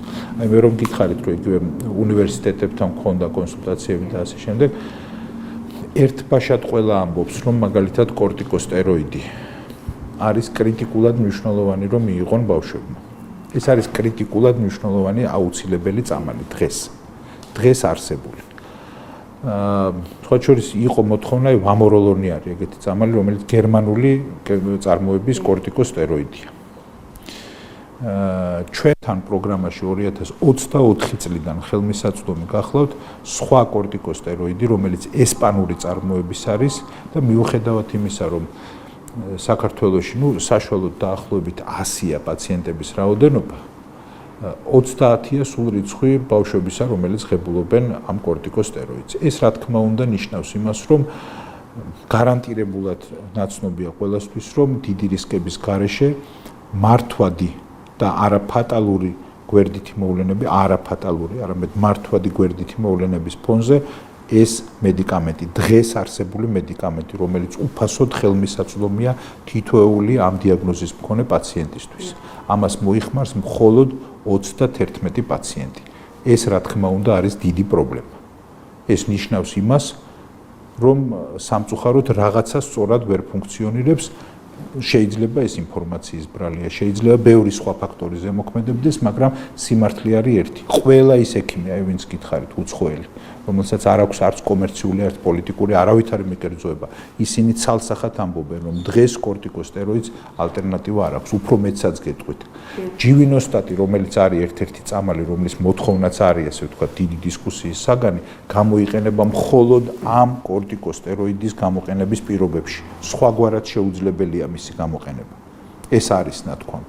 და ამ კორტიკოსტეროიდს შეუძლია მათ შორის ეტლის საჭიროების ასაკი გაახანგრძლივონ დაახლოებით 3 წლით. დღეს რაც ხელმისაწვდომი წამალია უფასოდ 2024 წლიდან არის ეს. და ეს არის სხვა შორის ერთადერთი მედიკამენტი, რომელსაც ამ დრომდე იყენებს მაგალითად შვედეთი.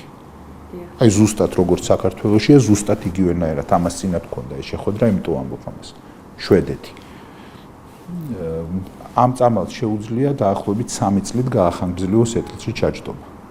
მიუხედავად ამისა, მხოლოდ 30 მოიხმარს. აი ესეთი კითხვებია აუცილებლად, რაზეც უნდა ვიმუშაოთ. ამიტომ არის აუცილებელი, რომ სპეციალისტებთან ერთად, კი რა თქმა უნდა, სამინისტროს ჩართულობით, მაგრამ აუცილებლად კრიტიკულად მნიშვნელოვანი, აი მართლაც სასიცოცხლოდ მნიშვნელოვანი ასეთ თემებზე მუშაობა. სამწუხაროდ, აი სამედიცინო პროფესიის წარმომადგენლები, რომლებიც ამ თემებზე საუბრობენ, ხმამაღალი განცხადებებით, ემოციური განცხადებებით, ასეთ თემებს კი არ შლიან დაშუქებენ. რატო? იმიტომ რომ სამწუხაროდ ძალიან ბევრ შემთხვევაში წავაწყდი, როდესაც უბრალოდ პოლიტიკური მიკერძოებაა მიზეზი. ან ოჯახის წევრი ყავს პოლიტიკოსი, ოპოზიციური და ასე შემდეგ. ეს ცუდი ამბავი. უნდა გავერკვეთ რეალურად რა ჭირდება ამ ხალხს, თორე რა არიცით, ესე ჩასაფრებულის პოზიციით და რაღაცა პოლიტიკური დებატის мотивაციით კამათი ამ თემებზე, ეს უბრალოდ აზრის არ მქონია. თორე აუცილებლად უნდა ისაუბრონ. ვინმე რო დღეს იმზადებს, ასე ვთქვათ, გადაწყვეტილებისთვის მიმოხილვებს, რომ რაღაცა პოლიტიკური განცხადებების კეთებისთვის მიზეზებს და ნიადაგს იმზადებს. ეს ხო აბსოლუტურად არაკეთილს ინდისია, ხო ჯობია ასეთ დროს ვისაუბროთ იმასთან დაკავშირებით, რა არის რეალობა. რეალობა არის ის, რომ კი რა თქმა უნდა, ელევიდისი, ეგზონების გამოტოვების მედიკამენტები, ეს არის მედიკამენტები, რომელსაც მაგალითად EMA არ აქვს არც ერთს. რასაც აქვს, ეს არის ჯივინოსტატი. კი, მიუხედავად იმისა, რომ მაინც პირობითობა აქაც, იმიტომ რომ კვლევები დღემდე მიმდინარეობს, ამას მეტი პოტენციალი და პერსპექტივა აქვს და ამის თქმის საფუძველს ის კი არ მაძლევს, რომ ესეთი სტატუსი აქვს ემასი. არამედ მაძლევს ის, რომ მაგალითად ბრიტანეთმა დაიწყო ამაზე მუშაობა, იქ პირველი რეკომენდაცია, რაც ინიცირებას იწვევს. და ეხლა მიმდინარეობს განხილვა. გერმანიაშიც იწყება ეს. გამიგეთ, ამას ძალიან ინტერესით აქვს. თან ეს არ არის გადაწყვეტილება, რომელიც არის ნახევარი ევროპა ამაზრზე იქნება და ნახევარი სხვაზე. ეს თუ გადაწყდა ეს საკითხი, რა თქმა უნდა, რომ ყველა პრაქტიკულად ყველა სახელმწიფო ამას მიიღებს ამ გადაწყვეტილებას. თუმცა ამბივალენტურია მაინც დღემდე ეს მოცემულობა, იმიტომ რომ კიდევ ვიმეორებ, რომ საფრანგეთმა სრულად ახლახან თქვა უარი ამ მედიკამენტის ჩასმაზე. მაგრამ უნდა ვისაუბროთ, რომ მაგალითად ბრიტანეთი რაზეც მუშაობს, ის არის მხოლოდ ეტლში ჩასმამდე მედიკამენტი. შემდგომი პერიოდის დაავადების მქონე პაციენტებისთვისაც აუცილებელია, რომ პასუხები გქონდეს. და არ შეიძლება მხოლოდ ემოციის დონეზე და რაღაცა მიკერძოების ფონზე მიღებული გადაწყვეტილებები ეს არ ვარქა. ძალიან მნიშვნელოვანია დღეს კიდევ ერთხელ კარგად უნდა გავაცნობიეროთ, რომ სწორი დიაგნოზები თუ არ დაისვა, რა არის დღეს მდგომარეობა, სწორად თუ არ გაკეთდა ანალიზი, უბრალოდ თუ მართლა გვინდა, მართლა თუ ემპათია გვამოძრავებს და ჩემ შემთხვევაში უდაოდ ვიცი, რომ მხოლოდ ემპათია, მხოლოდ დახმარების სურვილია, მაგრამ ნამდვილი დახმარების და არა სიმულაციური. რომ უბრალოდ თავი მოაჩვენოს ვიღაცამ, რომ დახმარების სურვილი აქვს და ამის მას სრულიად სხვა мотиваცია შეიძლება ქონდეთ ადამიანებს, რომელიც დღეს შეიძლება მაგალითად იმ მშობლებს უფრო მეტად მოწონდეთ, ვიდრე ჩემი რომელიმე განცხადება.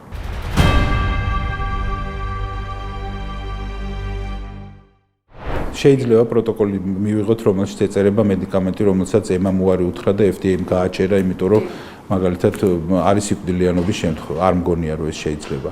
შეიძლება მაგალითად ესეთი რამე გავაკეთოთ, რომ მივიღოთ გადაწყვეტილებები, რომელიც ასეთ საფრთხეებს არ უმკლავდება. შეიძლება რომ რო გითხარით, რომ მაგალითად ბრიტანეთის შემთხვევაში რომ 1000 ფურცელი ახლავს დაახლოებით, რომელსაც კარგად ანალიზი ჭირდება, ის თუ არ გაანალიზდა, თუ არ დაიწერა, რომ მაგალითად რა ტრომბოციტების რა შემადგენლობის შემთხვევაში შეიძლება რომელიმე მედიკამენტის გამოყენება. სიტყვაზე ვამბობ ამას ისე და ან მაგალითად რომელიმე ანალიზი ასეთი და ასეთი თუ არ იქნა, სხვა შემთხვევაში არ შეიძლება გამოყენება. ეს თუ არ გაითვალისწინა ამ პროტოკოლმა, ამას სხვა აზრი არ ექნება. პროტოკოლი ხო არ არის მხოლოდ სურვილი, პროტოკოლი ხო არ არის მხოლოდ რაღაცა კეთილის ზრახვების დემონსტრირება. ეს უნდა იყოს კონკრეტული პროცედურების აღმწერი, ზუსტად აი ის ინფორმაციის თავმოყრილი სახე, სადაც იქნება განსაზღვრული რა შემთხვევაში ვის რა უნდა გაუკეთდეს. ამ პასუხებს ველოდებით. ეს პასუხები არის გამოც მაგალითად კიდევ ერთხელ ვიმეორებ, აი გაფართოებული თვალებით უყურებს რა თქმა უნდა შვედეთიც და ნორვეგიაც და ასე შემდეგ აღარ ჩამოვთვლი. ლუქსემბურგი მაგალითად უყურებენ ამას, ელოდებიან პასუხებს იმისთვის, რომ ეს ყველაფერი დაწერონ პროტოკოლში და შემდეგ ბუნებრივია დაიწყონ ამის ყიდვაც და შემდეგ გადაწყვეტილებას მკურნალობაც. ეს არის აუცილებელი. რაზეც პასუხი არის, იმას დაყონება არ ჭირდება. ეს ამას ვამბობ მე, ეს არის პირველივე დღიდან ჩემი პოზიცია, ეს არის პოზიცია, რომელიც პრემიერ-მინისტრმა დაადასტურა. ეს არის აუცილებელი. უბრალოდ არ შეიძლება, აი კიდევ ერთხელ ვიმეორებ, რომ მხოლოდ და მხოლოდ ამის ძიება, რომ აბა ეხლა რა ესიამოვნება რომელიმე კონკრეტულ მოქალაქეს ან ვინმეს და აქედან გამომდინარე ასეთი განცხადებების უბრალოდ კეთება. გულწრფელად ვამბობ, რომ აბსოლუტურად არ მაქვს ასე ვთქვათ იმის განცდა, რომ თუნდაც ასეთი ემოციური მუხტის მატება და ასე შემდეგ რამენაერად ემსახურება ამ ხალხის საჭიროებებს. თუმცა ერთ შეხედვით ეს შეიძლება ვინმეს ასე მოეჩვენოს, რომ ხალხი რომელიც დღეს პოლიტიკურ განცხადებებს აკეთებს იმასთან დაკავშირებით, რომ აბა წამალი ბავშვებს და ასე შემდეგ. ეს მარტივი ხრიკია, ასე ვთქვათ, პოლიტიკური თუ არ ვიცი, პიარული დავარქვა თუ ნებისმიერი სხვა, მაგრამ წამალი არის თუ არა ის რაზედაც საუბრობთ, ამაზე თუ მტკიცებულებებზე დაფუძნებით პასუხი არ ექნათ, უბრალოდ აზრი არ აქვს ამაზე მსჯელობას. ამიტომ ცალკეული ექიმები, რომლებიც გამოდიან ამაზე მსჯელობენ, აი მათ შორის კითხვა უნდა შეუბრუნოთ. რომელ მედიკამენტზე საუბრობენ და რომელ მედიკამენტზე საუბრობენ, შემდეგ უნდა ითქვას, რომ მაგალითად ეს კითხვა დაისვას, რომ მაგალითად ეს მედიკამენტი ამ წუთას, აი დღეს ამ წუთას რატო არ იყენებს, ამას თქვათ ნორვეგია ან ლიხტენშტეინი. აი ეს არის მნიშვნელოვანი. ის რომ თქვათ დაიწყო ეს ტალღა, ეს ძალიან იმედის მომცემია. ძალიან იმედის მომცემია მაგალითად იგივე ჯივინოსტატთან მიმართებაში. ამოროლონზეც ამუშაოა, რომელიც იქ ვიმეორებ, რომ გერმანული კორტიკოსტეროიდია. ეკვივალენტია იმის, მაგრამ გვაქვს მოსმენილი და ბევრი ინფორმაციას მოუყარეთ თავი, უზარმაზარ ინფორმაციას, სადაც გაანალიზებულია რა არის მისი გვერდითი მოვლენები და ამ გვერდითი მოვლენების მასშტაბები. ორივეს უწერია სიტყვაზე ვამბობ, რომ თქვა და ღვიძლისთვის შეიძლება ეს იყოს პრობლემური.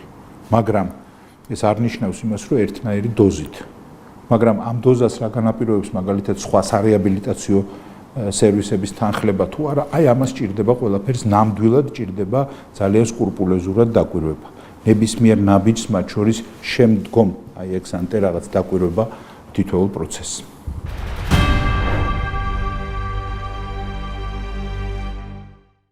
სამკუთხა კარგი სახელწოდება, მაგრამ ეს არის რასაც ამდენი ხანია ვამბობ და მე მგონი ცოტა ბევრიც კი მომივიდა ამაზე ხაზგასმა, მაგრამ მართლა ძალიან განვიცდი ამას, რომ ეს ძალიან მნიშვნელოვანი ნაწილია და დღეს თითქოს რაღაცნაირად დაბრკოლებულია ეს მიმართულება. ეს უდავოდ არის ერთ-ერთი მთავარი მიმართულება. მერწმუნეთ, რომ აი ბევრი სხვა მიმართულებით, აი ახლა ამ პროცესების პარალელურად რაც მიმდინარეობს და მედიკამენტზე იქნება თუ მკურნალობის ეფექტიანობაზე თუ სამედიცინო პერსონალის კვალიფიკაციაზე თუ ბევრ სხვა რაღაცაზე, ეს ყველაფერი აქტუალურია, ბევრად წარმატებულად იმართება, როდესაც გვაქვს სწორედ ეს სამმხრივი ჩართულობა, ეს არის კლინიკური სექტორი, ეს არის სახელმწიფო, ეს არის უშუალოდ ბენეფიციარები.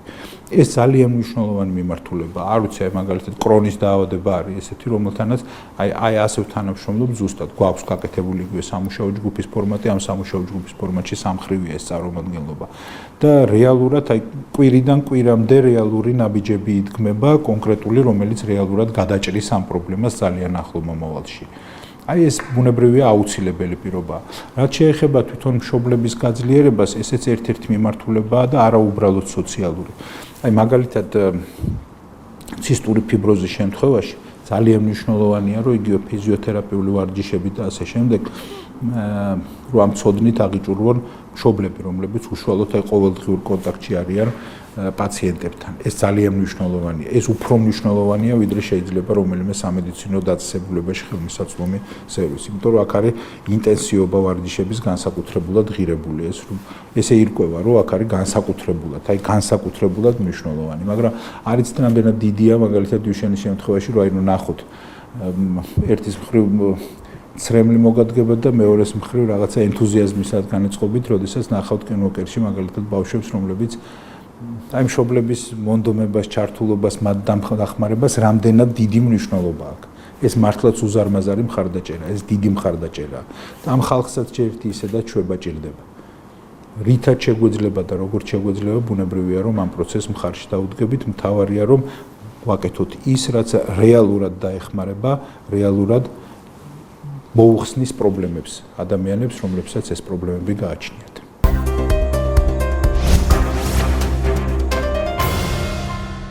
და ჩვენ მოვისმინეთ მინისტრის განმარტებები, მისი კომენტარები, ვფიქრობ, კიდევ ერთხელ უნდა დავაფიქსიროთ, რომ ძალიან სასიამოვნოა ჩვენთვის ის ფაქტი, რომ აი ესეთ აკადემიურ მშვიდ გარემოში შედგა სწორედ ისეთი მსჯელობა, აზრების გამოთქმა, ინფორმაციის მოწოდება, რაც ეკადრება კიდევაც სამედიცინო ტელევიზიას და მისი სოციალური ვალდებულებაც არის განიხილოს თემები და ემსახუროს საზოგადოებას და სახელმწიფოს როგორც პლატფორმა, სწორედ ასეთი სხვადასხვა პოზიციების, თუნდაც განსხვავებული, თუნდაც საპირისპირო აზრების გამოთქმისათვის, გარკვეული მსჯელობისათვის და კონსენსუსამდე, ანუ დასკვნებამდე მისვლისათვის. და რატომ ვაკეთებთ ამაზე აქცენტს, იმიტომ რომ ჩვენ ფაქტობრივად მივიღეთ კიდევ ერთი მოსაზრება, ამ შემთხვევაში უკვე გადაწყვეტილების მიმღები პირის და მისი გუნდის ბუნებრივია და ძალიან ნიშანდობლივია ის ფაქტი, რომ ბევრგან გვაქვს დამთხოვები. ფაქტობრივად, ბატონი მინისტრი, როგორც მოისმინეთ, საუბრობდა ელექტრონული რეგისტრის შექმნაზე, საკმაოდ ჩასჭილად, რა თქმა უნდა, ჩვენ ზუსტად ეს ვიგულისხმეთ, რომ აბსოლუტურად ყველა მონაცემი უნდა იყოს შეფასებული, სწორედ ამიტომ იყო მეორე პუნქტში აღნიშნული, რომ იქ უნდა მოხდეს სორტირება, ანუ დახარისხება, პროფილირება, სორტირება, ეს ერთი და იგივე ტერმინებია და სწორედ აი იმ კვლევების დაფინანსება, რომელიც ყველასთვის ერთნაირი ტექნოლოგიით, ანუ სტანდარტიზებულად უნდა ჩატარდეს, რომ ცდომილებები გამოვრიცხოთ და ვიცოდეთ სიტუაციური ანალიზის მიხედვით პერსონიფიცირებულად, რომელ პაციენტს რა საჭიროება აქვს, რომელი წამალი თუ რომელი თერაპია ჭირდება და ასევე მათი ოჯახების ფსიქოსოციალური შეფასებისთვის არის ეს მნიშვნელოვანი. ძალიან სასიხარულოა, რომ რეგისტრზე მუშაობა არის დაწყებული, მიმდინარეობს, ერთადერთი რაც დაგვრჩენია, ვუსურვოთ, რაც შეიძლება სწრაფად გაიმართოს, სწრაფად მოხდეს პაციენტების გამოკვლევა და მონაცემების პირველადი ყოველ შემთხვევაში მონაცემების შეტანა. ვინაიდან ხვალ რო გამოჩნდეს უცებ იმისი საშუალება, რომ თუნდაც რომელიმე კვლევით პროექტში შეიძლება იყოს თუნდაც 2-3 ან 5 ბავშვის ჩართვა, მათი მონაცემები ხელთ გქონდეს და ამ ჩვენებების, როგორც კვლევაში ხდება ხოლმე, ჩართვისა და გამორიცხვის კრიტერიუმების წარდგენა შეგვეძლოს. ასევე ძალიან სასიამოვნოა, რომ დამთხოვა იყო ექსპერტებთან კონსულტაციის საკითხთან დაკავშირებით, ესეთი უკვე ჩატარდა კიდევაც, თუმცა ჩვენ იმედი გვაქვს, რომ კიდევ გაგრძელდება, იმიტომ რომ აქ საუბარი არ არის მხოლოდ კლინიკურ საკითხებზე, აქ საუბარი არის სუფთა ტექნიკურ საკითხებზე და ასევე აი სწორედ იმ ხარჯ-ეფექტურობის მექანიზმებზე, რომელზეც დღეს ძალიან ბევრს საუბრობენ ჩვენი გადაწყვეტილების მიმღები პირები, რამდენად არიან ისინი პასუხისმგებელნი ფონდების ალოკაციაზე, ასე ვთქვათ, ხალხის თანხის გამოყენებაზე, სწორი მიმართულებით მიმართვაზე და შესაბამისად ამ შემთხვევაში ხარჯ-ეფექტურობის ანალიზის მექანიზმებში და ამ საკითხებში, ტექნიკურ საკითხებში გარკვეული საექსპერტო დახმარება ბუნებრივია სასურველი ასევე სწრაფად განხორციელდეს და სასიამოვნოა როგორც შიდა, ისე აღინიშნა ბატონი მინისტრის მიერ, რომ უცხოელ ექსპერტებთანაც არის ჩატარებული და კიდევ იგეგმება.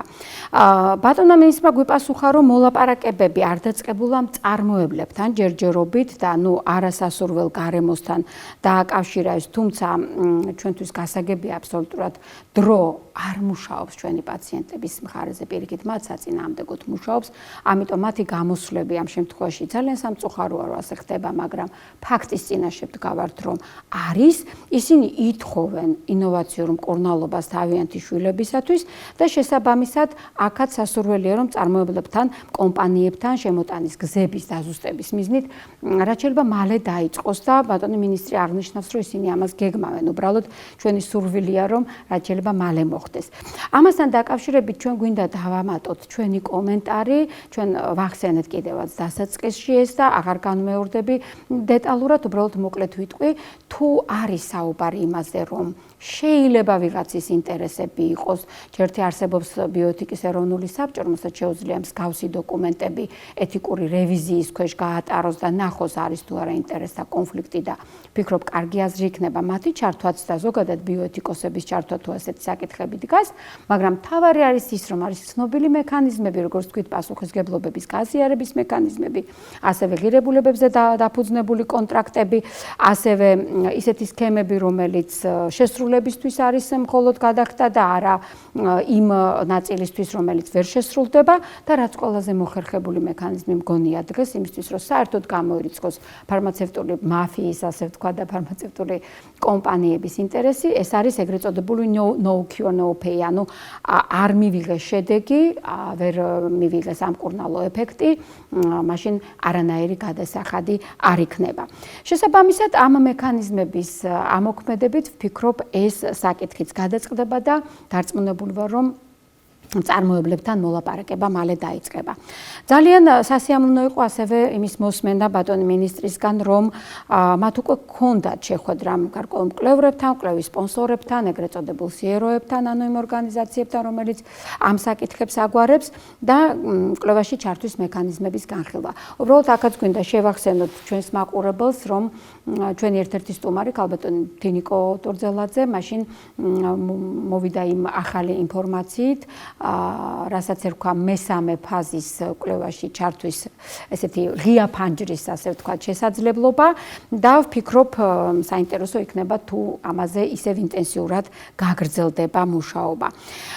ძალიან მნიშვნელოვანი იყო მე-6 პუნქტი, რაზედაც ძალიან დაწვრილებით ისაუბრა ბატონმა მიხეილმა და აღნიშნა, რომ მულტიდისციპლინური გუნდების შექმნა და კლინიკების უკვე შერჩევა ინტერესის გამოხატვა კლინიკების მხრიდან მათი ჩართვის უკვე დაკონტრაქტების, ასე ვთქვათ, პროცესი დაწყებულია და შესაბამისად ძალიან სასიამოვნოა ის ფაქტი, რომ გარდა ინოვაციური მკურნალობის, რომელიც გვინდა თუ არ გვინდა დროში, რა თქმა უნდა, გადაიწეს, ხვალვე რო ყველაფერი გადაწყვიტოს სახელმწიფომ და გადაწყვიტოს, რომ შემოაქვს თუნდაც ერთი წამალი ბუნებრივია ეს მაინც დროს წაიღებს, ჩვენ ეს ძალიან კარგად გვესმის და რაც უფრო სწრაფად შეიძლება განხორციელოს უკვე რამდენიმე დღეში ან კვირაში, ეს გახლავთ ის, რასაც გვპირდება სახელმწიფო, ეს არის იშვიათი დაავადებების ზოგადად პროგრამის გაფართოება და სარეაბილიტაციო გამაჯანსაღებელი ფიზიკური, ფსიქოლოგიური რეაბილიტაცია, აბილიტაციის კომპონენტის გაფართოება.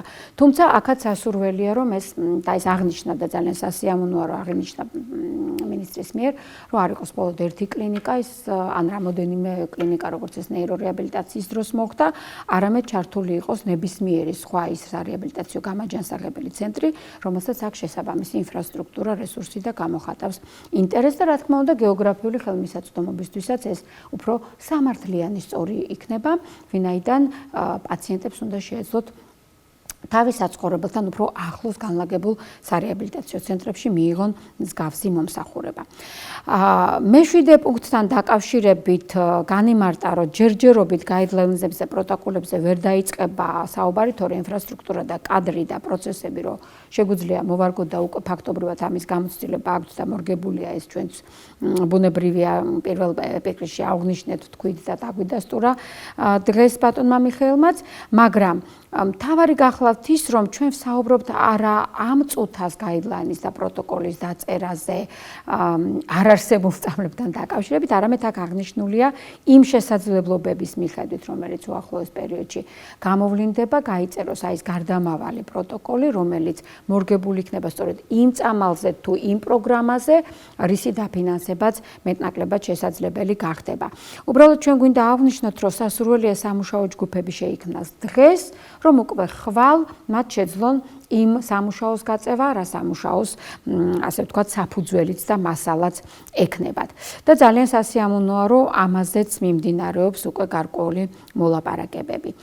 და ბოლოს ძალიან მნიშვნელოვანია ის ფაქტი, რომ ცისტურ ფიბროსთან დაკავშირებით აღინიშნა მაგალითი დიახ, ეს არის დაავადება, სადაც მშობლის განსწავლის ფაქტორი უფრო კარგად ჩანს, ვიდრე სხვა იშვიათი დაავადებების, ან ზოგადად სხვა ნერვკუნთოვანი და სხვა დაავადებების შემთხვევაში, განსაკუთრებით, როცა ჩვენ ვსაუბრობთ ბავშვებსა და მოზარდებზე, ოჯახის წევრების მშობლების როლი ძალიან დიდია და ჩვენ პირველ გადაცემაში ვისაუბრეთ ქალბატონმა ნინო ოკრიბელაშვილმა წამოჭრა სხვათა შორის ეს საკითხი მომვლელების, ეგრეთ წოდებული caregiver-ებს რო ეძახიან, რაზედაც ჯანმოც ძალიან დიდ აქცენტს გაკეთებს ბოლო რამოდენიმე წლის განმავლობაში, აი სწორედ მათი ოჯახის წევრთა მხარდაჭერის და განსწავლის უზრუნველყოფა თუ მოხდება, ძალიან და პოზიტიურად ილაპარაკა ბატონმა მიხეილმა და ამაში მონაწილეობას მიიღებენ კერძო სტრუქტურების წარმომადგენლები, იქნება ეს კერძო ბიზნესი, კლინიკები თვითონ, კერძო უნივერსიტეტები, სამოქალაქო ორგანიზაციები და სახელმწიფო, ანუ ეგრეთ წოდებული სამკუთხა პარტნიორობა,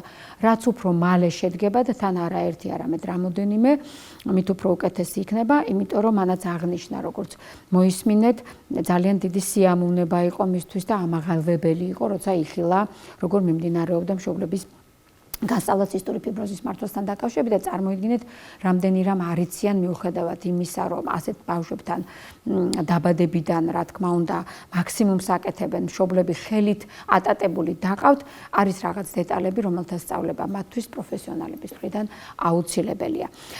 ეს ყველაფერი რო თანხებს მოითხოვს, ბუნებრივია ჩვენთვის გასაგებია.